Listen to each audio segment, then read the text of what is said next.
Sikh RBI Kotak Mahindra bank ని ban చేసిందంట. ఇంకా కోటక్ మహీంద్రా బ్యాంకు పనిచేయదంట. ఎలాగిప్పుడు? అసలే నా జీతం అంతా అయిపోయింది. నాకున్నది ఒకటే క్రెడిట్ కార్డు, అది కూడా కోటక్. ఇప్పుడు ఇది పనిచేయదా?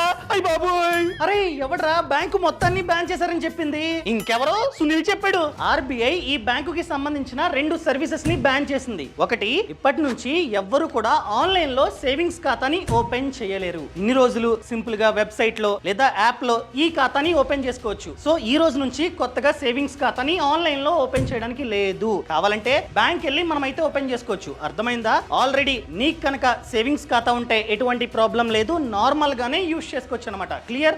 రెండోది, ఈ రోజు నుంచి ఈ బ్యాంకు కొత్త క్రెడిట్ కార్డ్స్ ని ఇష్యూ చేయకూడదు. అనగా ఎవరైనా ఆన్లైన్ లేదా ఆఫ్లైన్ లో కొత్తగా క్రెడిట్ కార్డ్ కి అప్లై చేస్తే ఈ బ్యాంకు కొత్త క్రెడిట్ కార్డ్స్ ని ఇవ్వకూడదు. నేను ఇంకా బ్యాంక్ మొత్తాన్ని బ్యాన్ చేస్తారనుకున్నాను. నేను ఆల్రెడీ పూర్తి సమాచారంతో వీడియో చేశా, ఖచ్చితంగా చూడండి.